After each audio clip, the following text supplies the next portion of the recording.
اولئک لہم، اور ایسے لوگوں کے لیے جنات عدن، جنت ہیں، باغات ہیں، اور ایسے باغات ہیں عدن، ارشاد فرمایا بسنے کے ہیں، وہ بسیں گے، تم ان کو بساؤ گے، وہاں تمہارا گھر ہوگا، وہاں تمہاری رہائش کی جگہیں ہوں گی، وہاں تم اللہ کی طرف سے امن اور اطمینان میں رہو گے، اور ارشاد فرمایا تجری من تحتہم الانہار، جن کے درمیان میں بہ رہے ہوں گے دریا۔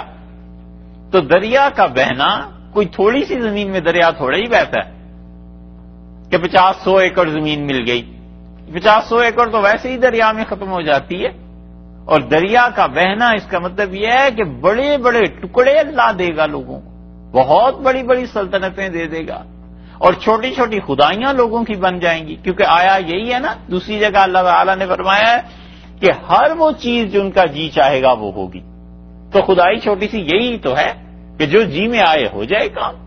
اللہ تعالیٰ نے فرمایا ہم ایسی مہربانی کریں گے ان پہ کہ دیکھو گے تم اس میں دریا بہ رہے ہیں، یحلون فیہا، پہنائے جائیں گے وہ اس میں، من اصابر، کنگن، من ذہب، سونے کے کنگن ہماری طرف سے پہنائے جائیں گے، جیسے پچھلے زمانوں میں بادشاہ پہنتے تھے۔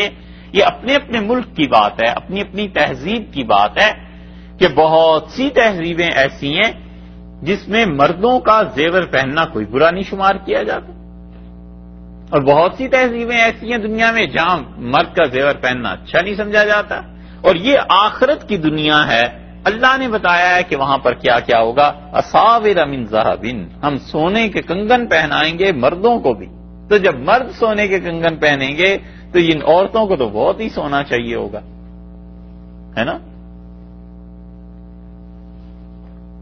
کیونکہ ان میں طبعاً خواہش ہے۔ اللہ تعالیٰ نے خود ایک جگہ فرمایا کہ اوَمَن يُنَشَّأُ فِي الْحِلْيَةِ، بھلا وہ جو زیورات میں پلتی ہے، یعنی چھوٹی سی ہوتی ہے اور زیوروں میں پلنا شروع ہو جاتی ہے۔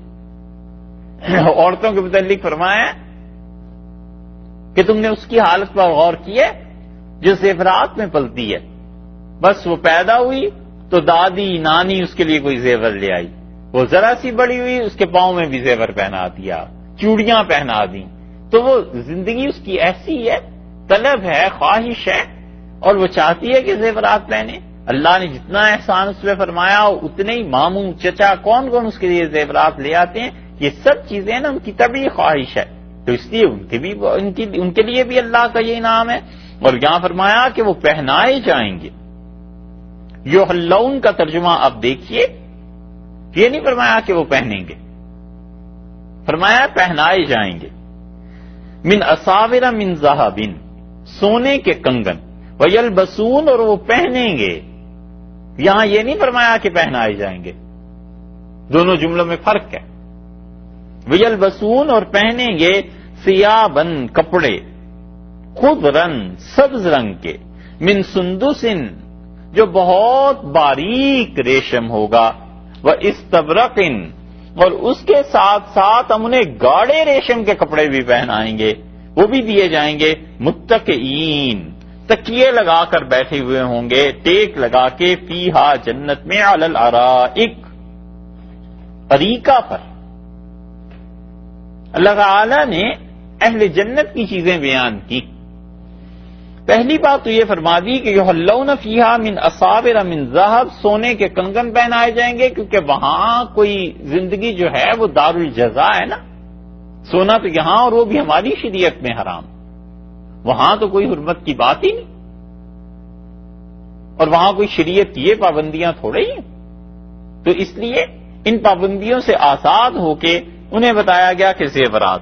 ہمارے ہاں اب تک آپ دیکھیں مردوں کا کان میں کچھ پہننا ہمارے معاشرے میں معیوب سمجھا جاتا ہے، اور یہاں کئی ایک نظر آتے ہیں کانوں میں وہ پہنے ہوئے ہوتے ہیں نا، کئی ایک کو ہم نے دیکھا تو پہلے بڑی حیرت ہوتی تھی کہ یہ کیا ہے، لیکن وہ تہذیب ہے، یہاں پر اسے زینت اور زیبائش آرائش کی چیز سمجھتے ہیں مرد اپنے لیے۔ ہمارے یہاں تو کوئی نہیں کرتا، ہمارے یہاں کوئی ایسے نہیں کرتا۔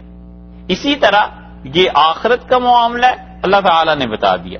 اور یلبسون، اور وہ پہنیں گے کیا، ثیابن خضرن، سبز کپڑے، سبز رنگ کو یہاں پر فرما دیا ہے، اس کا مطلب ہے اور بھی بہت سے رنگ ہوں گے، لیکن یہ کوئی خاص قسم ہے ایسی جس کا اللہ نے تذکرہ فرما دیا ہے اور بتایا ہمارا ایسا انعام ہوگا کہ من سندس باریک ہوگا ریشم، باریک کپڑے پہنائے جائیں گے انہیں، وہ استبرق، اور اس کے ساتھ ساتھ گاڑے ریشم کے۔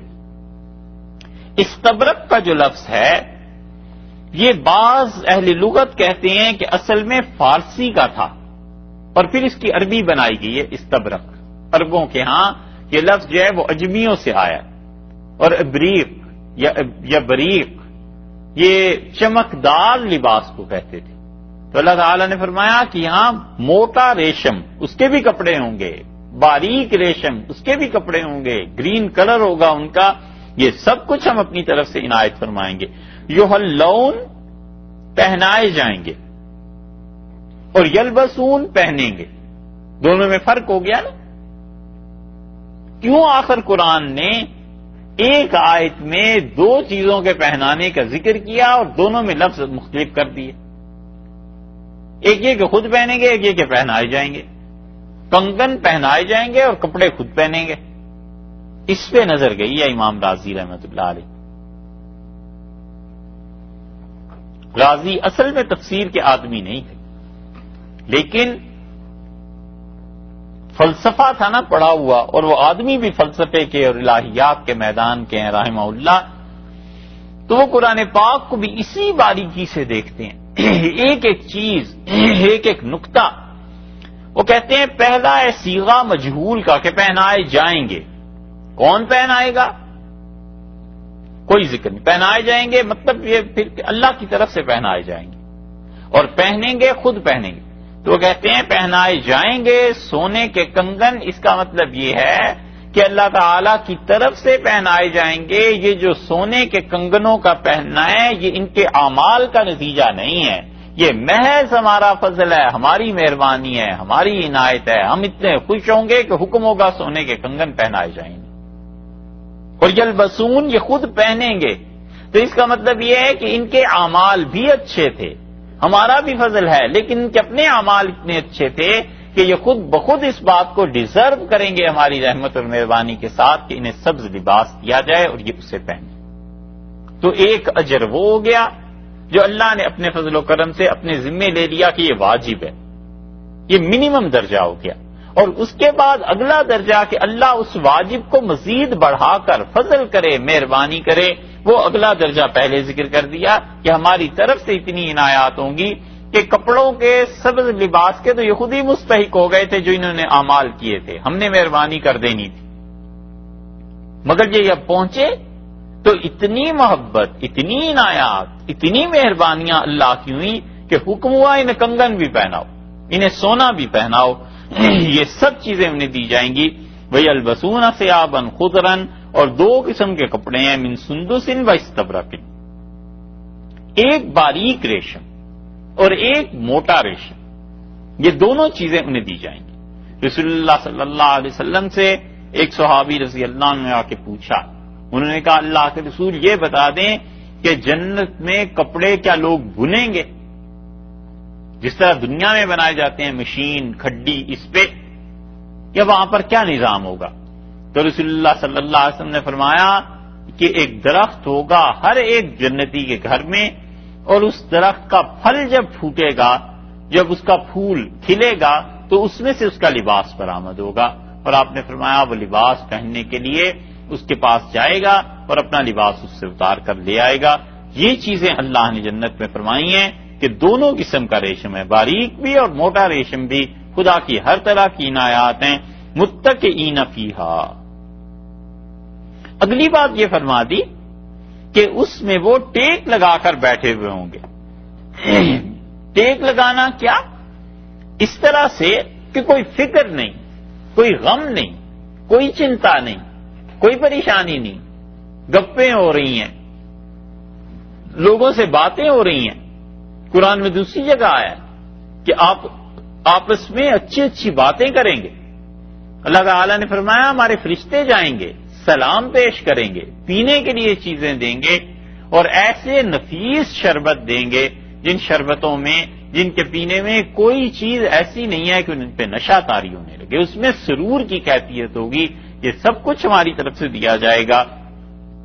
متقین ٹیک لگائے ہوئے ہوں، کیونکہ ٹیک لگانا یہ دلیل ہے اس بات کی کہ فکر کوئی نہیں ہوگا۔ عربوں کے ہاں محاورہ یہی تھا، اسی لیے رسول اللہ صلی اللہ علیہ وسلم نے خود بھی ایک جگہ یہ لفظ ارشاد فرمایا، آپ نے فرمایا ایسے نہ ہو کہ قیامت کے قرب میں کوئی ایسا آدمی آ جائے جو ٹیک لگا کے بیٹھا ہوا اور وہ کہے کہ جو کچھ قرآن میں ہے بس وہ حلال ہے، اور جو کچھ قرآن نے حرام قرار دیا ہے وہ حرام ہے۔ تو یاد رکھنا، میں نے بھی کچھ چیزیں کو حلال کہا ہے اور میں نے بھی کچھ چیزوں کو حرام کہا ہے۔ تو رسول اللہ صلی اللہ علیہ وسلم جو فرمایا ٹیک لگا کے بیٹھا ہوا، یعنی بے فکرہ، پرواہ ہی نہیں، دنیا میں کوئی کام ہی نہیں، آرام سے بیٹھا ہوا ہے، اور ساری دنیا کی آسائشیں میسر ہیں، تو اب سوجی یہ کہ حدیث کا انکار کر دو، بس قرآن ہی ہے جو کچھ کہ یہ ہے مراد وہاں۔ تو رسول اللہ صلی اللہ علیہ وسلم یاد رکھنا، میں نے کچھ چیزوں کو حرام کہا ہے اور میں نے کچھ چیزوں کو جائز قرار دیا ہے، مطلب یہ تھا کہ میری حدیث جو ہے اس کا بھی وزن ہے، میں نے جو احکامات بتائے ہیں اس کو بھی ماننا ضروری ہے، ایسے نہیں ہے کہ صرف قرآن پاک بس کافی۔ اس لیے اب آج کل کے دور میں کتنے ہی ایسے مل جائیں گے گمراہ، کوئی کام ہی نہیں، بس اطمینان سے وہ سارا دن کیا کھانا پینا ہے یا سونا ہے، اٹھ کے مطالعہ کر لیا، اور نہ نماز نہ اور کوئی چیز، اور بس قرآن میں یہ آ گیا لہذا ایسے کر۔ ہمارے یہاں ایک بڑا گمراہ ایسے تھا، غلام احمد پرویز، لاہور میں، اس نے بھی یہی گمراہی اختیار کر لی تھی۔ وہ کہتا ہے جو کچھ قرآن میں ہے بس ٹھیک ہے، اور بڑے بڑے لوگ اس کے مرید معتقد ہو گئے، حتیٰ کہ ہمارے یہاں ایک صدر آئے تھے ایوب خان، وہ بھی اس کے معتقد تھے بہت، اور ایوب خان کو بڑی اس سے محبت تھی۔ اس نے پھر آہستہ آہستہ کہنا شروع کر دیا کہ قرآن میں تو نمازیں 3 ہیں، 5 تو یہ مولویوں نے خود ہی بنا لی ہیں، لہذا 3 نمازیں پڑھا کر۔ اس کے جو چیلے تھے وہ اس سے بھی بڑھ گئے، اور انہوں نے کہا یہ ایسی نماز کا کیا فائدہ ہے جو عربی میں پڑھو، کچھ سمجھ ہی نہیں آتی، تو اردو میں پنجابی میں نماز پڑھا کرو۔ تو جو سننے آتے تھے نا، جب دماغ ان کے ہل گئے اپنی جگہ سے، اور انہوں نے کہا واقعی اس کا تو کچھ فائدہ نہیں، تو اپنی اپنی کوٹھیوں میں پنجابی میں اذانیں دیا کرتے تھے، پنجابی میں نماز پڑھا کرتے تھے۔ اب تو خیر ان کا اثر اس اعتبار سے کم ہو گیا کہ مر آ گئے وہ بڈھے سارے، لیکن یہ کہ جو نسل چھوڑ کے گئے ہیں ان میں اتنی بات وہ چھوڑ گئے کہ حدیث کو نہیں ماننا، حدیث پہ عمل نہیں کرنا بس۔ تو ایسا یہ فتنہ پھیلا ہوا ہے ہمارے ملک میں، بڑے بڑے لوگ جب حدیث کی بات کرو کہتے ہیں جی نہیں قرآن کا بتائیں، قرآن میں کیا ہے۔ ارے بھئی ہم قرآن کو چھوڑ نہیں رہے، لیکن ہم کہتے ہیں کہ رسول اللہ صلی اللہ علیہ وسلم کو کیسے چھوڑنا ہے، اور اسی کا نتیجہ یہ نکلا ہے کہ وہ کہتے ہیں رسول اللہ صلی اللہ علیہ وسلم کی حیثیت بس اتنی تھی کہ انہوں نے وہاں سے پیغام لیا اور ہمیں دے دیا، باقی ہم اپنے زمانے کے مطابق خود ہی تشریح کر لیں گے، انہوں نے اپنے زمانے کے مطابق تشریح کی، ہم اپنے زمانے کے مطابق کریں گے۔ اس حدیث میں آیا، آپ نے فرمایا ایسے نہ ہو کہ کوئی ایسا شخص آ جائے جو تکیہ لگا کے بیٹھا ہوا ہو، اور پھر وہ کہے کہ جو خدا کی کتاب حلال کہتی ہے وہ حلال ہے، خدا کی کتاب میں جو حرام ہے وہ حرام ہے۔ تو یاد رکھنا، میں نے بھی کچھ حکم تمہیں دیے ہیں، میں نے بھی کچھ باتیں بتائیں۔ متکئین فیہا، اللہ نے فرمایا جنت میں تکیے لگا کے بیٹھے ہوں گے، علی الارائک، ارائک کہتے ہیں ایسے تختے کو جس کے اوپر چھتر بنا ہوا ہو، چھتر بنا ہوا ہوتا ہے نا، اوپر سے بند ہوتا ہے، وہ اوپر اس کے جھالر لگی بھی ہوتی ہے، جو عام طور پہ نوابوں کے لیے، بادشاہوں کے لیے ہوتی ہے۔ کیا بات اللہ تعالی نے فرمائی ہے، ارشاد فرمایا ہم ہاں بٹھائیں گے، نعمت ثواب، کیا ہی اچھا اجر ہے جو اللہ نے دیا ہے، کیا خوب بدلہ اللہ نے دیا ہے، وہ حسنت مرتفقہ، کیا خوب آرام ہے جو اللہ نے پہنچایا۔ اس آیت میں دیکھیں 31 نمبر میں، اور پیچھے 29 نمبر میں چلے جائیں، وہاں آخری لفظ یہ تھے کہ بیس شراب، کیا ہی بری چیز ہے پینے کی جو جہنم میں انہیں ملی ہے، پیپ اور خون۔ یہاں فرمایا نعمت ثواب، کیا ہی اچھا بدلہ اللہ نے دیا ہے۔ وہاں آخر پہ یہ ہے کہ وساعت مرتفقہ، کیا ہی برا ٹھکانہ انہیں جہنم میں ملا ہے، یا وحسنت مرتفقہ، اور کیا ہی اچھا ٹھکانہ اللہ نے انہیں جنت میں دیا۔ دونوں کے تقابل میں آ گئے نا۔ اس لیے سوچو، آج دنیا کا سب سے بڑا حکمران، سب سے بڑی کوئی ریاست لے لیجئے، اگر یہ کفر پہ مر جائے اور جہنم میں چلا جائے، اور ایک ریڑھی لگانے والا مزدور جو بیچارہ بڑی مشکل سے فاقے کی زندگی بسر کر رہا تھا، وہ ایمان لے کے اللہ کے ہاں جب چلا جائے گا، تو پھر آخرت میں دونوں میں سے کون اچھا رہا؟ کیا وہ آدمی جو کفر کے ساتھ گیا اور جہنم کا ایندھن بن گیا، اور یا وہ مزدور آدمی جو زندگی اچھی کیا بالکل اس نے فقر و فاقہ میں گزاری، لیکن ایمان لے کے اللہ کے پاس چلا گیا، عمل صالح لے کے اللہ کے پاس چلا گیا، تو وہاں پر کیا کیا چیزیں اس سے ملیں۔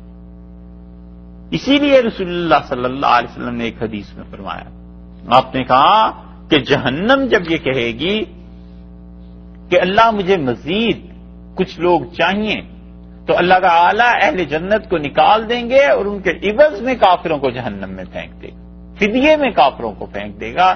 یہ خدا کی توحید میں گڑبڑ کرنی، اور ترمذی کی روایت میں یہ آیا، اور اللہ کے دین کا مذاق اڑانا، اسلام کی مخالفت، یہ کوئی اللہ کے یہاں ٹھنڈے پیٹوں برداشت کی جانے والی بات نہیں، اور یہ نہیں ہے کہ انسان کو اس کی سزا اور جزا نہیں دیکھنی پڑے گی، یہ سب چیزیں کھل کے سامنے آ جائیں۔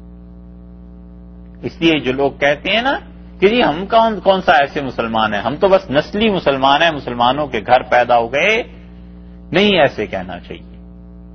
ہم جیسے کیسے بھی ہیں، اللہ ہی کا احسان ہے کہ مسلمانوں کے گھر پیدا ہو گئے، اور اگر خدا نہ خواستہ خدا اس ایمان کو چھین لے تو پھر قیامت میں پتہ چلے گا کہ کیا حشر ہوتا ہے۔ نسلی مسلمان ہی صحیح، ہم کہتے ہیں جبرن ہی صحیح، کہتے ہیں نا تلوار کے زور پہ آئے اور تلوار کے زور سے ہندوؤں کو مسلمان بنایا گیا۔ وہ تلوار ہے کہاں؟ اگر کہیں مل جائے تو آدمی اسے بھی چوم لے کہ تمہاری مہربانی یار، تم نے اچھا کیا کہ چلو جبر سے ہی صحیح، ہم صحیح طریقے پہ تو آ گئے، صحیح راستے پہ تو آ گئے۔ بچہ کبھی کبھی نہیں نہ پڑھتا، اور چچا ماموں تھپڑ مار دیتا ہے کہ پڑھو آرام سے، اس کی اصلاح ہو جاتی ہے، پڑھ لیتا ہے، 20 سال بعد وہ تھپڑ یاد آتا ہے تو کہتا ہے اچھا ہوا کسی نے ڈانٹ کے پڑھا تو دیا، وگرنہ تو میں کہاں سے کہاں ہو جاتا، کدھر نکل جاتا۔ ایسے ہی ہے کہ کہتے ہیں تلوار سے، ہم کہتے ہیں اچھا بھائی تلوار سے ہی صحیح، وہ تو سر پہ رکھنے کے قابل ہے تلوار کہ اس نے کم سے کم صحیح راہ تو دکھا دی۔ اللہ تعالی نے فرمایا ہے کیا ہی اچھا ٹھکانہ ہے جو ہم نے انہیں دیا۔ حضرت کی خانقاہ میں مولانا عبد القادر صاحب رائے پوری رحمۃ اللہ علیہ کی خانقاہ تھی رائے پور، یہ قصہ پہلے بھی سنایا تھا، لیکن ممکن ہے، بلکہ عین ممکن ہے آپ میں سے بہت سو نے بلکہ نہیں سنا، اس لیے عرض کرتے ہیں۔ حضرت ایک دن سوئے ہوئے تھے دوپہر کو، اور اٹھ کے ظہر پڑھنی تھی، سب نے خانقاہ پہ خاموشی تھی، تو ایک آدمی آیا اور اس نے کسی کو کہا کہ میں حضرت سے ملنا چاہتا ہوں، تو ان کا حضرت اس وقت تو آرام فرما رہے ہیں، نماز میں سارے لوگ اٹھیں گے، آپ بھی مل لیجئے گا۔ تو انہوں نے پوچھا کیسے آنا ہوا آپ کا؟ اس نے کہا انہیں بتائیں کہ میرا نام ہے سید جارج۔ سید تو وہ نسل کا تھا، انہیں بڑا تعجب ہوا، کہا سید جارج؟ ان کا ہاں جی میں عیسائی ہوں، عیسائیت قبول کر لی ہے۔ تو انہوں نے کہا میں پوچھ سکتا ہوں کیسے تشریف آوری ہوئی؟ ان کا آپ کے جو حضرت ہیں انہیں بتانا ہے کہ عیسائیت اصل مذہب ہے، تو انہیں دعوت دینی ہے کہ وہ عیسائی ہو جائیں، اور جب وہ عیسائی ہو جائیں گے تو آپ لوگ جو خانقاہ میں سینکڑوں کے حساب سے آتے ہیں، آپ لوگوں کو بھی ہدایت نصیب ہوگی اور آپ بھی ٹھیک ہو جائیں گے۔ بڑے مہذب آدمی تھے حضرت رحمت اللہ علیہ کے مرید، چپ ہو گئے، انہوں نے کہا ٹھیک ہے حضرت اٹھتے ہیں تو بات آپ کی کرا دیتے ہیں۔ ظہر ہوئی تو ظہر کے بعد حضرت کے بہت سے مرید معتقد بیٹھے ہوئے تھے، آ گیا، اس سے کہا حضرت مجھے کہتے ہیں سید جارج۔ تو حضرت رحمت اللہ علیہ کو تعجب ہوا، فرمایا میں نہیں سمجھا۔ تو اس سے کہا حضرت سید تو میں ذات سے ہوں، اور اب میں نے عیسائیت قبول کر لی ہے، اور اس لیے آیا ہوں کہ آپ کو سچے دین کی دعوت دوں۔ اور آپ اگر عیسائیت کو قبول کر لیں تو آپ کی بھی نجات ہو جائے گی، اور جتنے آپ کے مرید ہیں یہاں سب کی نجات ہو جائے گی، سب کو معافی ہو جائے گی۔ اور یہ جو اسلام اور یہ نمازیں اور عبادتیں یہ سب غلط چیزیں ہیں، اس سے ڈر ہے کہ آپ لوگ جہنم میں چلے جائیں گے۔ تو اب اس سے کون بحث کرے اور کون اس کو سمجھائے؟ بزرگوں کو دیکھیے کیسی اللہ تعالی حکمت القاء کرتا ہے جواب کی بھی۔ حضرت نے فرمایا بھئی تم نے ہمارے ساتھ بڑا دھوکہ کیا ہے، تو ہم تمہاری بات کیسے مانیں؟ اب اسے تعجب ہوا، اس کا حضرت میں تو پہلی بار آپ کے پاس آیا ہوں، آپ مجھے نہیں جانتے، میں آپ کو نہیں جانتا، میں نے کون سا دھوکہ کیا؟ تو فرمایا بھی دیکھو میرے باپ دادا تھے ہندو سارے، وہ تھے کافر، تم لوگ پہلے عرب سے آئے اور تم سیدوں نے آ کے ہمیں یہ کہا کہ ہمارا یہ دین سچا ہے، اس کو قبول کر لو، تو ہم نے اپنا دھرم چھوڑا، ہم نے کہا جی بالکل ٹھیک ہے آپ کا دین سچا ہے، ہم مان گئے، اب میں انہی کی اولاد میں سے ہوں۔ اب پھر تم آئے ہو، پھر تم کہتے ہو کہ دوسرا دین سچا ہے اس کو قبول کر لو، تو کدھر تمہارے پیچھے پیچھے پھرتے رہیں گے، اب تو بس یہی دین اچھا ہے، جدھر بھی جائیں گے چلے جائیں۔ تو اس پہ وہ چپ ہو گیا، حضرت نے فرمایا تمہارے ہی آباء و اجداد نے مسلمان کیا تھا ہمیں، ہم خود تو مسلمان نہیں تھے، ہم نے تو تم ہی لوگوں نے راہ دکھائی تھی، اب تم کہتے ہو ایک دوسری راہ، تو اب ہم نہیں چلتے اس میں۔ تو اس لیے اللہ تعالی نے یہ جو فرمایا نا وہ حسنت مرتفقہ، کیا ہی اچھی جگہ ہے جو اللہ نے انہیں دی ہے، یہ جس طرح بھی ملی، چاہے جبرن ہی ملی تھی ہمیں، اور چاہے کسی نے ظلم کر کے تلوار کی روح سے وہ نوک پہ مسلمان کیا تھا، مگر اللہ اس سے جزائے خیر دے جو مسلمان ہو گئے تھے، اور جو ہیں اب بھی نام کے ہی صحیح، بس ایک ہی مرحلہ باقی ہے اور وہ ایمان پہ موت ہے۔ اپنے اپنے وقت پہ اللہ تعالیٰ سب کو نصیب فرمائے، جب ایمان پہ موت آ گئی تو انشاءاللہ پھر آگے تو اللہ کی رحمت ہی ہے، مہربانی۔ ارشاد فرمایا ان ساری باتوں کے بعد کہ اس کفر اور ایمان اللہ کی توحید پر جو قائم رہے اور جو شرک کرتا ہے اس کی مثال آپ لوگوں کو دیجیے۔ وَاضْرِبْ لَهُم مَّثَلَ الرَّجُلَيْنِ، اور ان کے سامنے بیان کیجئے آپ مثال دو آدمیوں کی۔ کون دو آدمی تھے؟ بعض کا خیال یہ ہے کہ یہ دو مرد تھے، بعض کا دو مرد تو تھے ہی تھے، دو بھائی تھے، اور بعض کا خیال یہ ہے کہ یہ جو دو تھے کسی زمانے میں تھے ہی نہیں، بلکہ اللہ تعالیٰ نے محض مثال بیان کی ہے۔ جو مفسرین اس بات کے قائل ہیں کہ یہ دونوں بھائی تھے وہ ان کے نام بھی گنواتے ہیں۔ کچھ کا خیال یہ ہے کہ یہ بنی اسرائیل کا قصہ ہے، کچھ کا خیال یہ ہے کہ رسول اللہ صلی اللہ علیہ وسلم کے زمانے میں مکہ مکرمہ میں یہ دو آدمی آپس میں دوست تھے اور ان دوستوں کا قصہ ہے، مگر یہ بڑی مشکل بات ہے، کیونکہ اگر یہ دو آدمیوں کا قصہ ہوتا مکہ مکرمہ میں رہنے والوں کا تو صحابہ کرام رضی اللہ عنہم اس کی روایت بھی کرتے، تاریخ میں بھی ان کا تذکرہ ملتا، مگر ایسے نہیں۔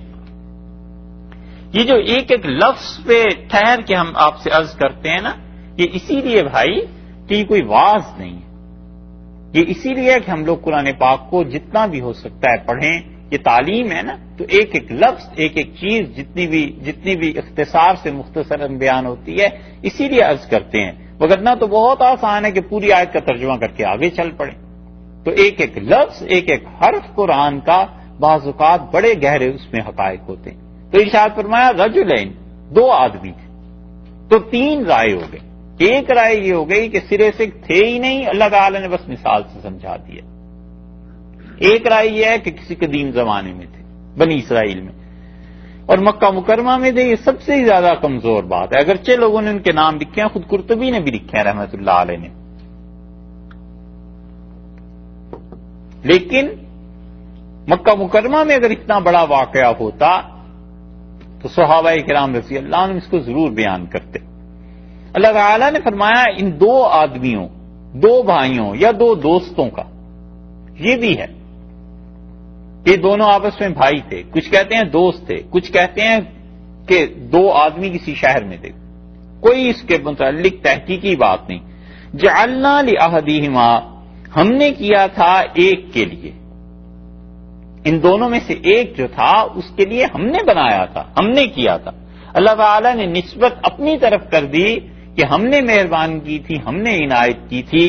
جنتین، دو باغ اس کو دے دیے، من عناب، انگوروں کے، وَحَفَفْنَاهُمَا، اور ان دونوں باغات کو گھیر لیا تھا بِنَخْلٍ، کھجوروں نے، وَجَعَلْنَا، اور ہم نے یہ بھی کیا تھا کہ وہ کھجوروں نے جو گھیر لیا تھا اور دونوں باغات کے درمیان جو فاصلہ تھا، بَيْنَهُمَا زَرْعًا، اور ان دونوں کے بیچ میں ہم نے کھیتی بھی اگا دی تھی، زراعت بھی ہو گئی تھی۔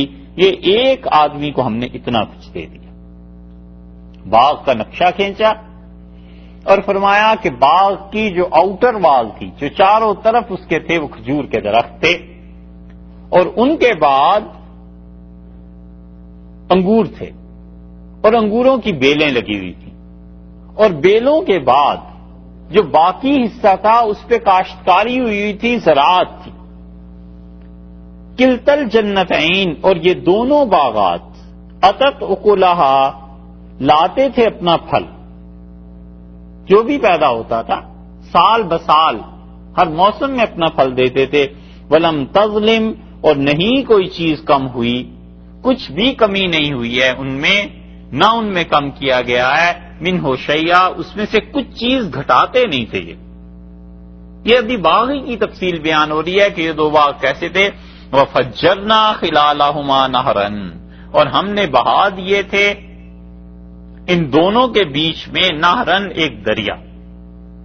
تو اب پورا نقشہ بن گیا، اور پورا نقشہ یہ بنا کہ اللہ تعالیٰ نے انہیں اس ایک آدمی کو دو باغ دے دیے، اور ان دونوں باغوں کے باہر کھجور کے درخت تھے چاروں طرف۔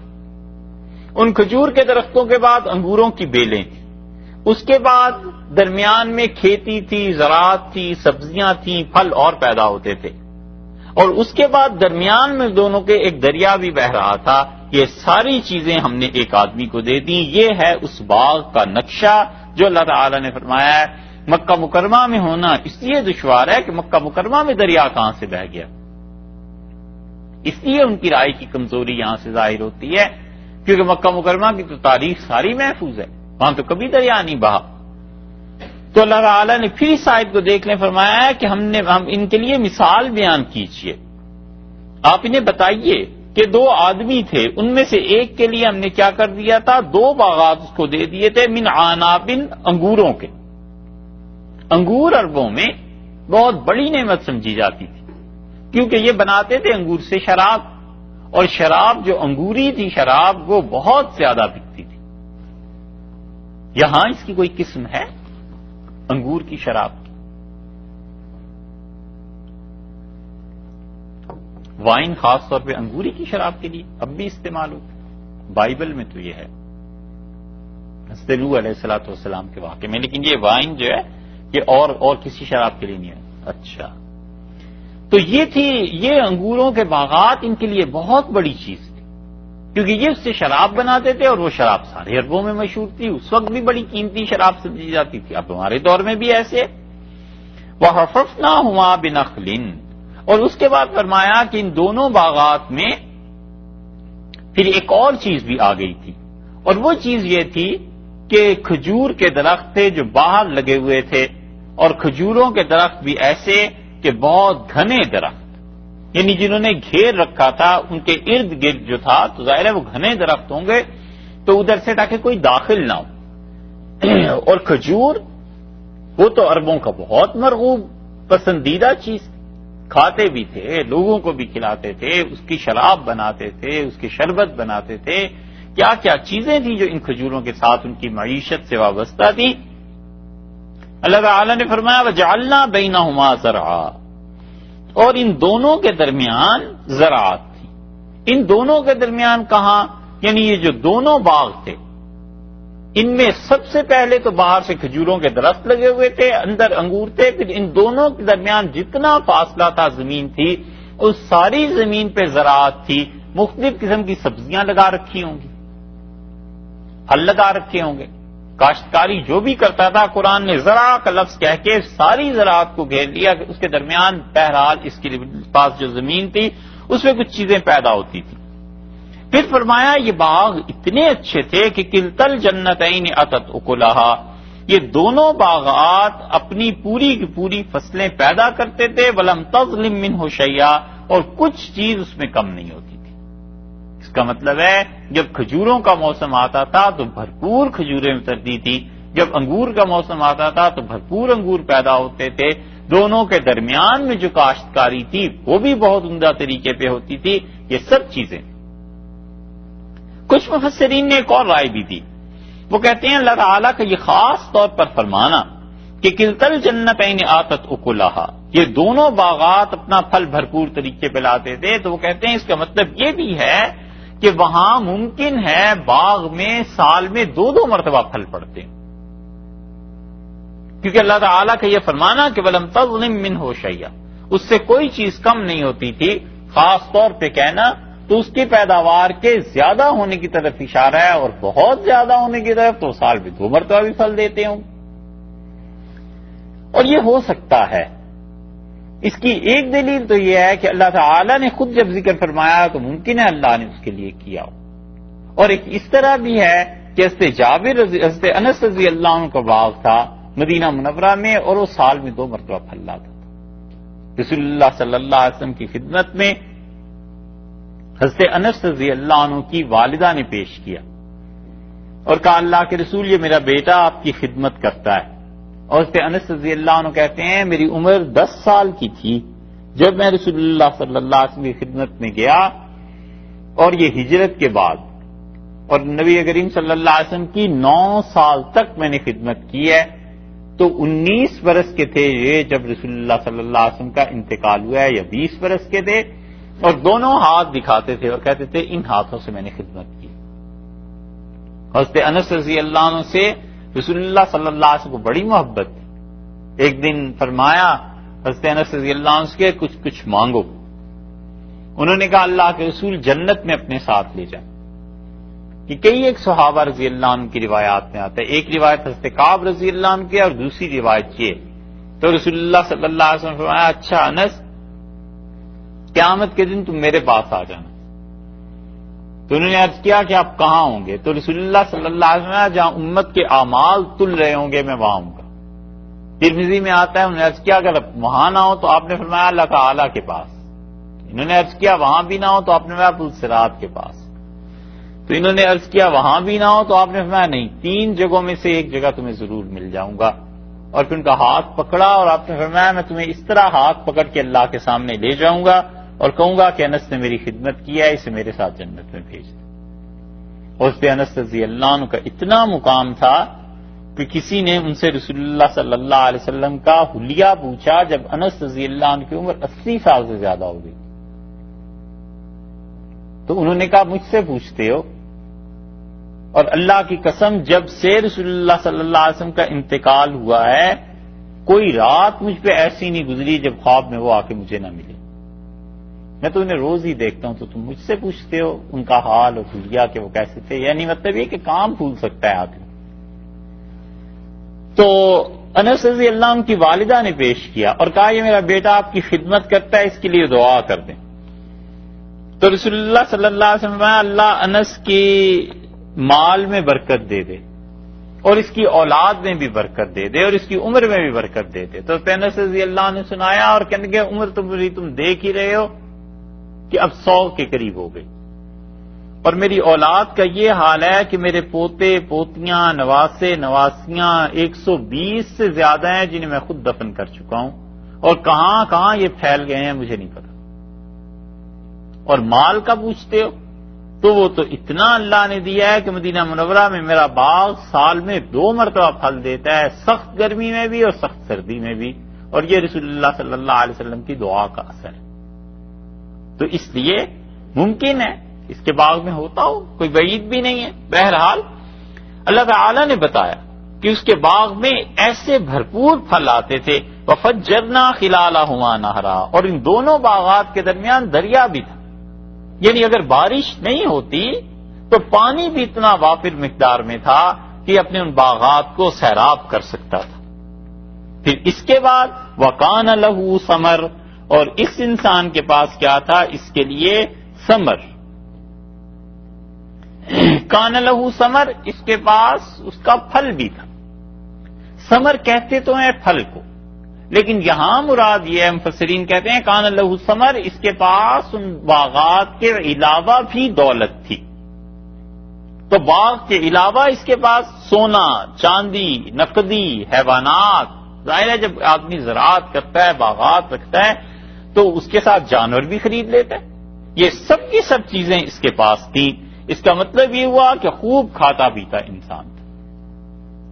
یہ ثمرن جو ہے نا، اس کو ایک اور طرح بھی پڑھا گیا ہے، اور سمرن سا کی پیش کے ساتھ. لیکن یہ اس سے عبداللہ ابن مسعود رضی اللہ عنہ کی قرات ہے، وَقَانَ لَهُ ثَمَرٌ، اور اس کے پاس ان باغات کے علاوہ بھی پھل تھا، یعنی بہت کچھ اللہ نے دے رکھا تھا. اور ابن مسعود رضی اللہ عنہ کے شاگرد چونکہ حجاج ابن یوسف کو بڑے کھٹکتے تھے، کوفہ میں تھا نا، اور کوفہ میں علمی حکومت اور علم کی اور فتوے کی خاص طور پہ سلطنت وہ ابن مسعود رضی اللہ عنہ ہی کے شاگردوں کے پاس تھی، اور حضرت علی رضی اللہ عنہ کے شاگردوں کے پاس. اور حجاج کو یہ دونوں بہت کھٹکتے تھے. حضرت عبداللہ ابن مسعود رضی اللہ عنہ سے بھی نفرت کا اظہار کرتا تھا، اور سیدنا علی رضی اللہ عنہ سے بہت ہی زیادہ. اور جب وہ کوفہ پہنچا ہے، اس نے کہا اس کو پڑھا کرو وَقَانَ لَهُ ثَمَرٌ، اور اللہ کی قسم میں نے کسی کو پڑھتے ہوئے دیکھ لیا جیسے ابن مسعود پڑھتے تھے کہ کان لہ ثمر، خدا کی قسم میں اس کی زبان کھینچ دوں گا. تو عامش اور کتنے لوگ تھے رحمت اللہ علیہم، وہ پھر بھی سے یہی پڑھتے تھے کان لہ ثمر، اور کہتے تھے ابن مسعود رضی اللہ عنہ نے ایسے ہی پڑھا تھا رسول اللہ صلی اللہ علیہ وسلم سے. فقال لصاحبہ، اب وہ دو آدمی تھے نا، تو یہ باغات والا جس کے پاس باغات کے علاوہ بھی بڑی دولت تھی، اللہ تعالی نے فرمایا فقال لصاحبہ، وہ بولا اور اس نے اپنے دوست سے کہا، وہو یحاورہ، اور وہ اس سے باتیں کر رہا تھا. اللہ تعالی نے صرف قالا کا لفظ نہیں فرمایا، بلکہ اس کے ساتھ ساتھ یہ بھی فرما دیا کہ وہ باتیں کر رہا تھا، باتیں کرنے لگا. تو اس نے اپنے بھائی سے یا اپنے دوست سے باتیں کرتے کرتے یہ بات بھی کی. یحاورہ کا لفظ خاص طور پر لائے ہیں کہ یحاورہ، وہ اس سے محاورہ کرنے لگا، باتیں کرنے لگا. تو مطلب یہ ہو گیا کہ خوب خوش تھا. جب آدمی کو فکر نہ ہو، اور جب آدمی کو کھٹکا نہ ہو، معاشی طور پہ خوب وہ اچھا ہو، کھاتا پیتا ہو، تو وہ باتیں بھی پھر بہت زیادہ کرنے لگتا ہے، پرواہ جو نہیں ہوتی. اس لیے بادشاہ، نواب، یہ بڑے بڑے لوگ، ان کو مستقل آدمی چاہیے ہوتے ہیں جو ان کی باتیں بس سنتے رہیں، بولے نہ کوئی ان کے سامنے، بس سنتا رہے چپ کر کے اور ہاں میں ہاں ملاتا رہے. وہو یحاورہ، بولتا رہا، باتیں کرتا رہا. کہتا ہے انا اکثر منک مالا، میں تجھ سے مال میں زیادہ ہوں، میرے پاس مال زیادہ ہے، میرے پاس تجھ سے زیادہ مال ہے. ایک وَأَعَزُّ نَفَرًا، اور آبرو اور عزت والے لوگ میرے پاس زیادہ ہیں. وَأَعَزُّ، میں غالب ہوں، یا میرے پاس زیادہ ہیں. نفرا، جتھا اور گروہ، میرے پاس نوکر چاکر بھی زیادہ ہیں، جتھا اور گروہ بھی میرا بڑا ہے. یا یہ مراد ہے کہ دوست میرے زیادہ ہیں، باغات ہیں، مال ہے، میری پارٹی بڑی مضبوط ہے، اور تمہارے پاس اس کے مقابلے میں کچھ نہیں ہے. یہ اس نے کہا پہلا جملہ جو بھرا ہوا تھا کبر سے اور تکبر میں آ گیا نا، تو اس نے کہا تم سے زیادہ ہیں. تو دوسرے لفظوں میں اس نے اس کا مذاق اڑایا غربت کا، کہ مطلب تمہارے پاس نہ مال زیادہ ہے، نہ تمہارے پاس آدمی زیادہ ہے، میرے پاس یہ ساری چیزیں زیادہ. اور یہ ہو جایا کرتا ہے، یہ خناس سماج آتا ہے جب چار آدمی کسی کے پیچھے چلنے لگے نا، تو وہ سمجھتا ہے یہ سارے لوگ میری ایمان کے چلیں گے.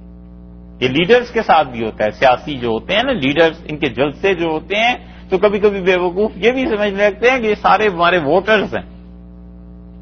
پتہ تو اس وقت چلتا ہے جب دھاندلی نہ ہو، رزلٹ سامنے آئے. اور اگر دھاندلی ہو جائے پھر ہمارے یہاں مثال دیکھ لیا کرو. انا اکثر منک مالا واعز نفرا، اس نے کہا مجھے بہت مال ہے میرے پاس. یہ بھی نہیں کہا کہ اللہ نے دیا، دیکھا، کہتا ہے میرے پاس تجھ سے زیادہ مال ہے. اور یہ بھی نہیں کہا کہ میرے پاس مال زیادہ، بلکہ کہتا ہے تجھ سے زیادہ ہے. اور تم سے زیادہ لوگ میرے پاس ہیں. یہ جملہ اس کو لے ڈوبا. یہ جو سیدنا علی رضی اللہ عنہ کہتے تھے نا کہ کبھی کبھی آدمی کا ایک جملہ اللہ کے سارے انعامات سے محرومی کا فیصلہ کرا دیتا ہے، یہ جملہ اسے لے ڈوبا. آگے دیکھیے اس کا ہوتا کیا ہے. اس جملے کا باتیں کرتا ہوا جا رہا ہے. وَدَخَلَ جَنَّتَهُ، اور اپنے باغ میں داخل ہوا. وَهُوَ ظَالِمٌ لِّنَفْسِهِ، اور یہ اس حال میں داخل ہوا کہ اپنی جان پر ظلم کر رہا تھا، بڑا برا کر رہا تھا اپنی جان کے لیے. برا تو کر ہی رہا تھا اس لیے کہ تکبر کے جملے تھے، برا تو کر ہی رہا تھا اس لیے کہ اس کے بعد بھی جو اس نے جملے کہے ہیں وہ اس کے ساتھ ساتھ کتنی شدت ہے اس میں، کفر کتنا ہے. اس نے کہا ظالم لنفسی، اپنی جان پر ظلم کرتے ہوئے، اپنی جان کا برا کرتے ہوئے کہتا ہے، قالا بولا اور کہتا ہے ما ظنو، میں بالکل گمان نہیں کرتا، ان تبیدا، کہ برباد ہو جائے، حاضی، یہ میرا باغ، ابدن، کبھی بھی. میں تو کبھی تصور میں بھی نہیں لاتا، میں تو سوچ ہی نہیں سکتا کہ میرا باغ کبھی برباد ہو جائے.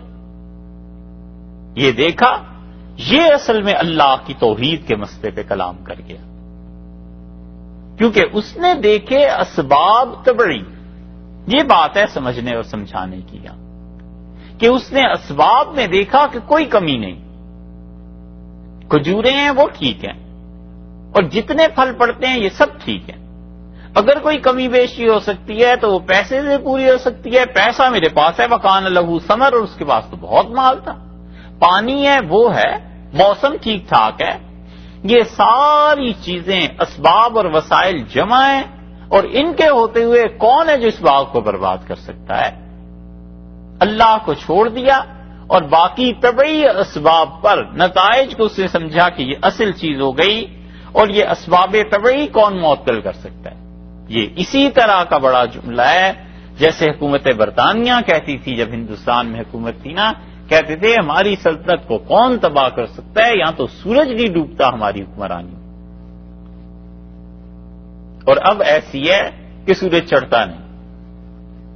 یہی کبر لے ڈوبا نا. وہ کہتے تھے ہماری مملکت کو کون تباہ کر سکتا ہے، کیونکہ ان کا خیال یہی تھا کہ آخر ہمیں تباہ کرے گا کون، ہم پہ کیسے تباہی آئے گی. جتنے بھی نیچرلی اسباب ہونے چاہیے، ان اسباب کی بنیاد پر آگے نتائج مرتب ہو جاتے ہیں، اور وہ ہیں یہ کفر کی بہت باریک قسم ہے.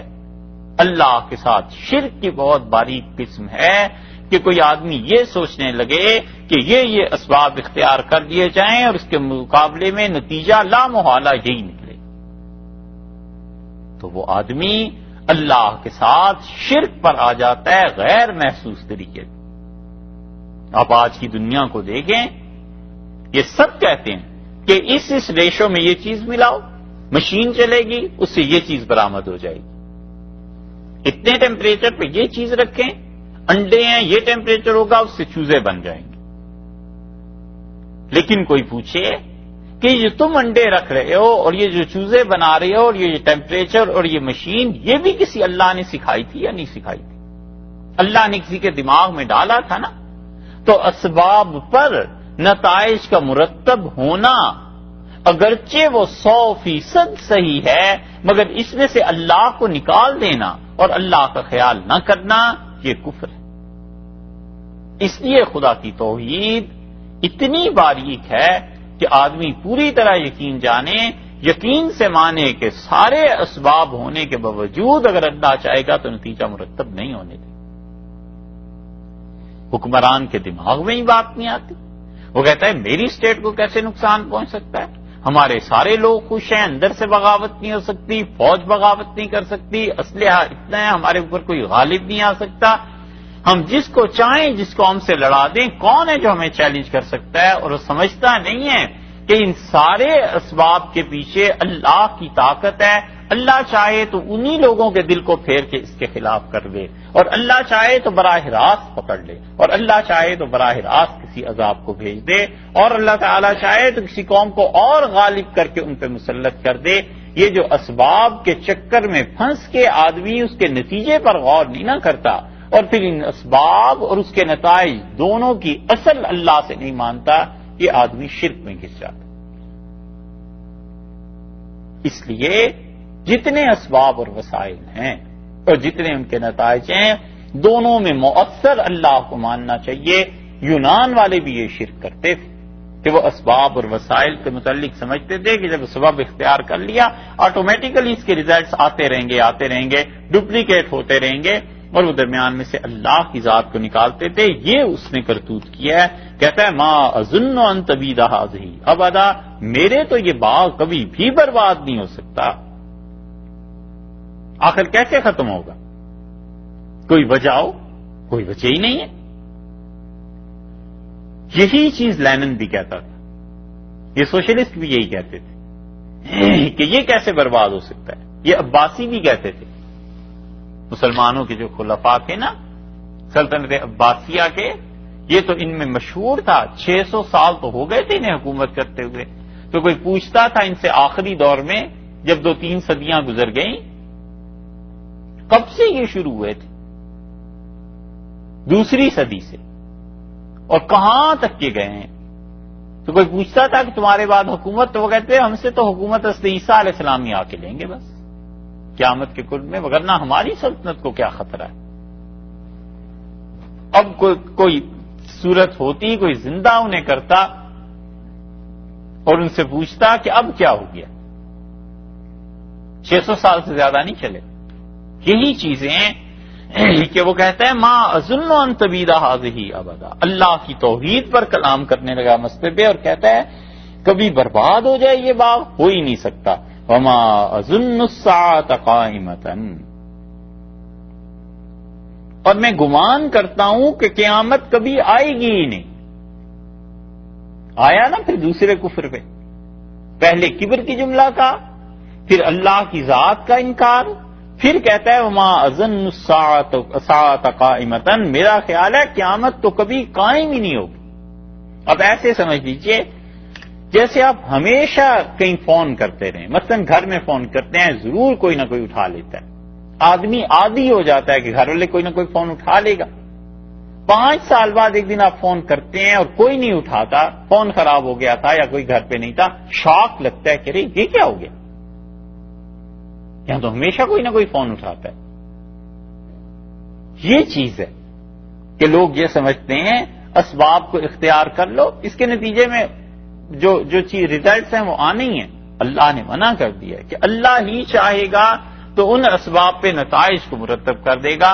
جیسے دوا سب لوگ لیتے ہیں، ڈاکٹر کے پاس آتے ہیں، دونوں کہتے ہیں بخار ہے، دونوں کہتے ہیں اپنی سمپٹمز بیان کرتے ہیں، کہ کسی ڈاکٹر سے پوچھیں وہ دونوں کو ایک ہی طرح کی دوا دیتا ہے، ایک کو شفا ہو جاتی ہے، ایک مر جاتا ہے۔ پتہ چلتا ہے کہ اسباب پر نتائج مرتب کرنا اللہ ہی کا کام ہے۔ اس لیے فرمایا ہے کہ اس نے ایک جملہ یہ کہا تھا، پہلا کبر پہ مبنی، دوسرا جملہ اس نے کہا کہ یہ باغ کبھی تباہ نہیں ہوگا، اللہ کی ذات پر بات، اس کی توحید کو چیلنج کیا، پھر کہتا ہے وما اظن الساعة قائمة۔